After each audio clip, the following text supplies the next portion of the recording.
Oh my gosh, this is a horrible angle. It's okay though. We'll make do with it. Hey everyone, welcome back to my channel. I am Bella. Okay, I'm used to doing my usual intro. I'm Cornelia SWIFTIE, aka Bella, but I recently changed my name to Bella Marie. So, I can't speak. What should my intro be? Anyway, today I'm reacting to your guys' unpopular SWIFTIE opinions. Because I would say unpopular opinions, but like, they're like SWIFTIE opinions. So. Anyway, yeah, let's get on with the video. I'm reacting to your guys' unpopular opinions. I'm super excited. I read some of them, and a few were a bit concerning. I didn't read all of them. I just like went through them, like kind of hearted them, but I didn't read like any of them except like one or two or something. But the ones I did are a little bit concerning. Anyway, let's get on with it. I'm super excited. So the first one is, she truly has no bad songs. Some I like less than others, but it's true. She has no bad songs. So, she has no bad songs. There are songs I feel like I agree with you, kind of. She has no bad songs. Some you like less than others, which I agree with. I think she has, better songs than others, but I feel like she doesn't have any, like, really, really, really bad songs, I would say. So, I feel like I agree with you. I feel like that's not too bad. Debut and Speak Now are two of the best albums from Taylor. So I definitely agree with, well, I don't know if Speak Now is the best album. Same with, Debut. My favorite album is Speak Now, but I feel like the best album is probably, like, Red or something, but, my favorite album is Speak Now, so of course I'm a little biased. I think that Speak Now is, like, incredible, and it's, like, the Taylor Swift album. It's, like, her personality, her everything is based around Speak Now, in my opinion. It's not, like, it's, like, whimsical, it's magical, but it's, like, also a sense of reality, like in Last Kiss, and, but it also has those songs, like Enchanted, that are, like, really whimsical and fairy tale-esque. So I personally think that Speak Now is one of her best albums. I don't know if it's, like, her best, like her actual best. Like, I feel like one of her best is probably, like, Red or something. But Speak Now is really high up there. It's my favorite album, so of course it's gonna be high up there for me. But, Debut, I don't know if it's one of her best albums. I mean, considering,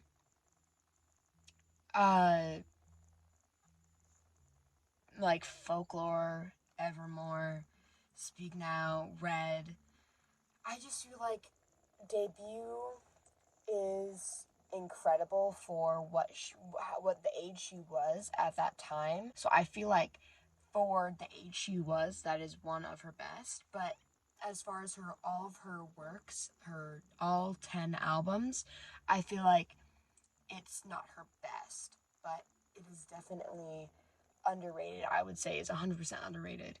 I don't love ranking albums because I did rank the albums and my opinion's already changed a lot. The, like, top three are, no, probably top two are probably always going to stay the same, but anything other than that is, like, all, like, fair game. Like, honestly, though.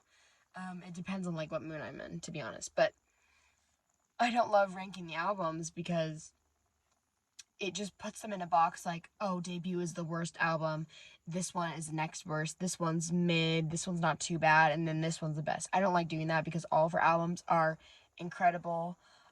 All of her albums have been my favorite at one point. When I first became a Swiftie, Fearless was the album that made me a Swiftie. And that was my favorite for a very long time. And then for a while it was Red, then it was Reputation, then it was Lover, then it was Debut, then it was 1989, Folklore, Evermore, Midnights, Speak Now. All of her albums have been my favorite at one point.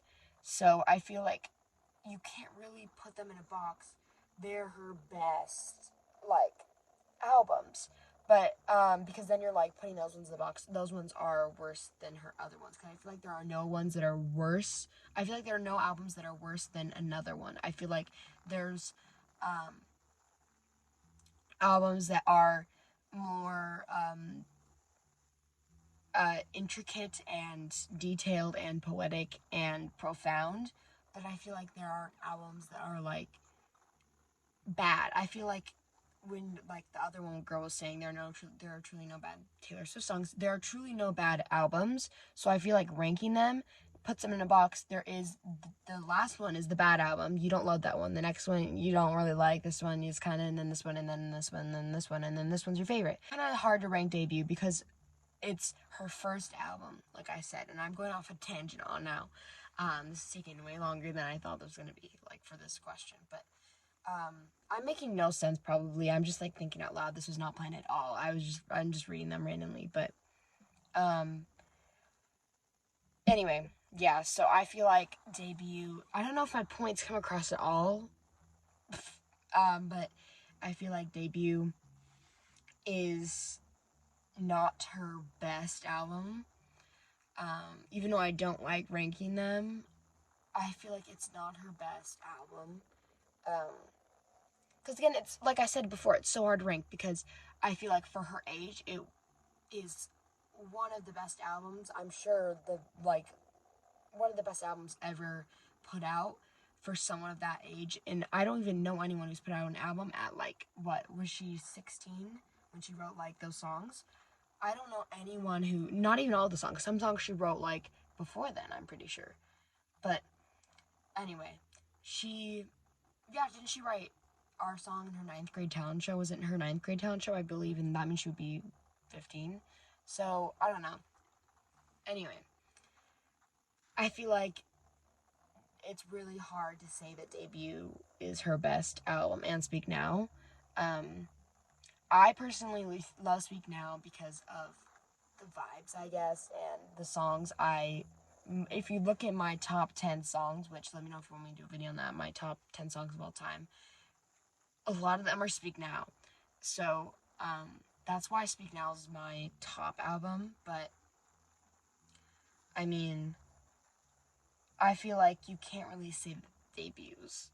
Well, obviously, no, you can't obviously say that because it's your own opinion, and I completely respect that, and I get it.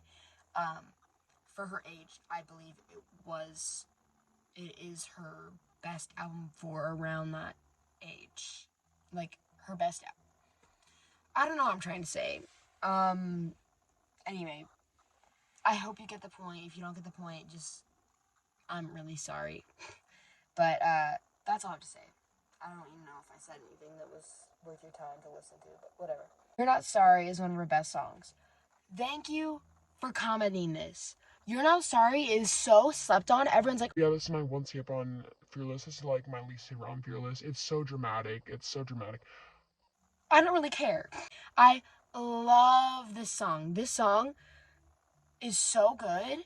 It's like, oh my gosh. This song, I can't even speak about it. This song is so good. This is, like, one of my top on Fearless. Okay? It's, like, one of my top. It's not, like, my favorite. My favorite is reserved for the top. You know, the top. But You're Not Sorry is so good. Like, everyone sleeps on it. It is so good. I can't. This was my favorite on Fearless for a very long time. My first CD I ever got was Fearless, and I was like, the first song I played ever on a CD was You're Not Sorry, because I love that song. So, I just blasted in the car. You're not sorry. No, I love that song so much. And I also love the lyric, this is the last straw. I don't know why, because it sounds like very country Taylor. I don't know. Anyway, I can't sing, but, yeah, I love You're Not Sorry. Thank you so much for commenting that. We need to be besties right now. We're already besties. I'm sorry. We're already besties because I love that song so much, and everyone thinks I'm crazy for loving that song. So, thank you for commenting that. No, I'm not the only one. I think Evermore is her best album. Okay, so now again with ranking her best album, I don't love ranking anything.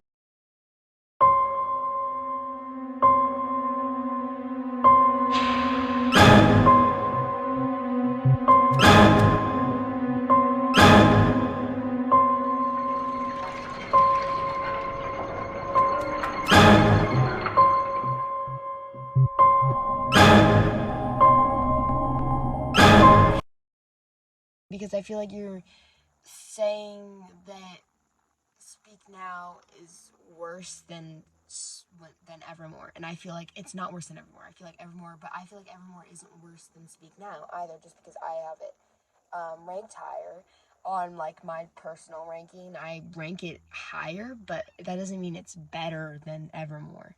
I think Evermore is one of her best lyrically for sure. And I feel like Evermore is a really, really, really incredible album. And I can see why you think that, but I feel like saying Evermore is her best album is a little bit. I feel like it would be more better to say I think Evermore is my favorite album. That would be the opinion, but if saying it's her best, I don't necessarily agree with that. Her best album, like lyrically, sonically, and just overall as a body of work, I don't know if it's her best album, but I definitely respect that opinion. Shake It Off is underrated.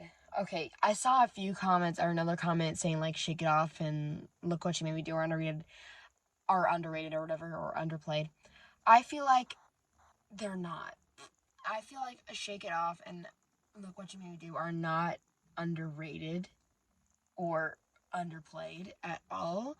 I feel like Shake It Off is has its time to shine. I feel like, so I was a Swiftie. Before I was a Swiftie, I had heard the few songs, because I was like, if you saw my comment about being a new Swiftie, that's the whole thing. I'll post that video soon. I haven't filmed it yet, but I'm probably going to. But it's like being a newer Swiftie. Anyway, I grew up in a very strict household on what we listened to. We listened to only Christian music and Disney movie soundtracks, basically. That was the only thing we listened to. And Taylor Swift, I had heard of her, obviously, but I had never listened to her music. I didn't know any of her music was by her. So I heard Shake It Off, Look What You Made Me Do, You Belong With Me. Those are the songs that I had heard. But I didn't know they were by Taylor Swift. I loved You Belong With Me when I was younger, but I didn't know it was by Taylor Swift. I just heard it on the radio, in stores, stuff like that, in movies. But I feel like if someone like me, who was like never listened to anything except Christian Disney soundtrack movies, had like almost memorized all the lyrics to Look What You Made Me Do, Shake It Off, and stuff like that, all of her like big singles, I feel like it's not underplayed or underrated. I feel like there are no underrated songs by Taylor Swift except a very few amount, because the Swiftie community is so big now that there's no underrated songs really. Because if I'm sure there are tons of people who love You're Not Sorry. I was saying that You're Not Sorry is super underrated. I think it's not underrated. I think it's slept on, because I feel like everyone kind of forgets about it. But I'm sure there's a ton of people who love You're Not Sorry. And I feel like, even like, I always say that all the time, that This Love is underrated. And I feel like there are very little songs that are underrated. And I feel like This Love is underrated because no one talks about it. But I feel like a song like, for example, Back to December, I'm sure a lot of people will be like, oh my gosh, that song's so underrated. It's not underrated. I can name at least 10 Swifties who love that song. And I'm sure there's hundreds of more in the world, but there's so many songs and so many people. Everyone has a favorite, and I'm sure not everyone has the same favorite. Not everyone's favorite song is All Too Well, okay? So, everyone has a favorite song, and my favorite song is This Love. I'm sure there are other people whose favorite song is This Love as well. I found another girl on YouTube the other day, and her favorite song was This Love, and we connected over that, we bonded over that, because not a lot of other people's favorite songs are This Love, but that doesn't mean that there's no one else. I feel like people don't talk about it as much because it's so overplayed, so I feel like it's so overrated that's underrated a little bit, but I feel like it's not underplayed is my point. Ours is one of her best songs. I just try to block out who it is about.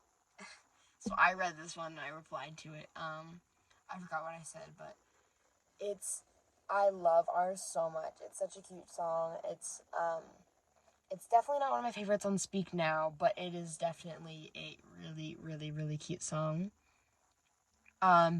It's a little bit weird to think. I don't know. I feel like I wonder sometimes how it is for her to write a song like ours about John Mayer and then have on the same album Dear John and be like, oh yeah, I'll just like put it on. And then how can she sing ours again knowing that it's about Dear John? Or knowing it's about the guy in Dear John. Knowing it's about John Mayer. How can you sing that like you almost like is like ignoring the red flags because she's like, and I'll ignore. I can't even speak. And I'll ignore the remarks about my dad about your tattoos or whatever. I mean, not that the tattoos are bad, but like, there's a few hints in there. It looks like.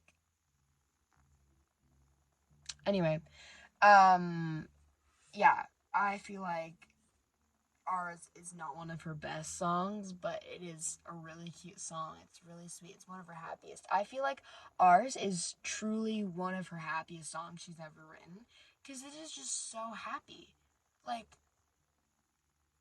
it's so happy. That and like Today Was a Fairy Tale gotta be like one of her happiest songs I've ever heard. But yeah, I love ours. I don't know if it's one of her best, but I definitely don't judge you for thinking that because I believe you because it's a good song. So I believe you if you think it's one of her best songs. But it's just not my favorite, but it is still a really good song. I'm still not over Joe. I feel like since Taylor is our mother, Joe is my dad, and Travis is kind of like a weird stepdad. I kind of see why you are not over Joe, but I kind of just like, once I listened to Losing Me, I kind of completely turned on him. I think Joe is boring. He didn't do anything. Well, no, he did do stuff for Taylor. He gave us, well, he didn't give us, excuse me, he did not give us, Taylor gave us. And he helped I don't even know if he helped inspire. He was part of the reason, well, without him, we probably wouldn't have Lover, Folklore, Evermore. Midnights. Would we? No, we'd have Midnights. Actually, I don't know. I don't know anything. This is all weird. I don't know anything. I don't even know what I'm saying. Okay, I'm really tired. I don't know. Anyway, I feel like this framing is so bad. I'm so sorry for this angle. Anyway, I feel like Joe is Jover. He's Jover. I just personally think that Travis and Taylor are much more of a healthy relationship because if you look at that clip, you know what I'm talking about, the clip where she ran to, you know what I'm talking about, where the arms, the kiss, yeah, you know what I'm talking about, if you know, you know. I feel like it's much more of a healthy relationship with Travis. I feel like Taylor Swift needs to date someone who's a little bit more of a higher profile than Joe, because Joe did not want that. He wanted privacy, obviously, as we see in his interviews. He will not talk about her. He'll completely shut it down. Where Travis, he'll be like, oh my gosh, you want me talking about Taylor Swift? Okay, I'll talk about her for the rest of the podcast. I feel like probably should start getting over Joe soon because, I mean, watch that video again of Taylor running to Travis's arm. But I can totally see that because they were together for like 6 years, so I can totally see that you're not over it yet. Because, I mean, 6 years is a long time to date someone. I mean, you do you, I guess. I don't think Joe and Taylor are going to get married. At least not anytime soon. If they do, I highly doubt if they will. But if they do, good for them. I'm not here to speculate if they're going to get married or not because that's kind of toxic. Like, I'm not going to be over here saying, oh my gosh, they're going to get married. They're already married. They're already engaged. No. I mean, Karma's the guy in the Chiefs? I can't do that. Clean is better than all too well. I agree with this. I think clean is, I don't know if it's better. I just prefer it more. Like, better, like, it's, they are good. They are, like, not good. They're incredible in their own ways. I personally have clean in my top, like, 5, I believe. And All Too Well is like, in my top 50, so it's not like, well, are we talking All Too Well or All Too Well 10? Because there's a difference. All Too Well is probably, like, kind of near the bottom, because I don't listen to it. I listen to All Too Well 10. But All Too Well 10 is, like, in my 50 or something. But I feel like, clean I relate to more, and it just is more hopeless almost in the, like, at the beginning. And it's like, you want it so bad to be over, and then when it's finally over, it's so freeing, and there's not another song that can explain that feeling like clean does. So I feel like All Too Well isn't the same as clean. Sorry guys, this is a little later. I realized I forgot to do an outro, so I'm back. Thank you guys so much for watching. I hope you enjoyed this video. If you did, please leave a like, subscribe, turn on those post notifications. It really does mean a lot to me when you guys subscribe. It helps me so much. My goal of getting to 5,000 subscribers by the end of 2024, which I know is a long shot, but I think we can do it if we try. So, yeah. Anyway, also check out my community tab, because I post in there, like, multiple times a day, and it's really fun over there. So I ask a bunch of questions. I sometimes do little quizzes, just, like, talk with you guys. My opinions that aren't, like, worth a full video. Yeah. Anyway. I don't know what else to say. Bye, Swifties. Falling in love is so embarrassing. You never recognize when you're in it. How stupid you look, no regrets except for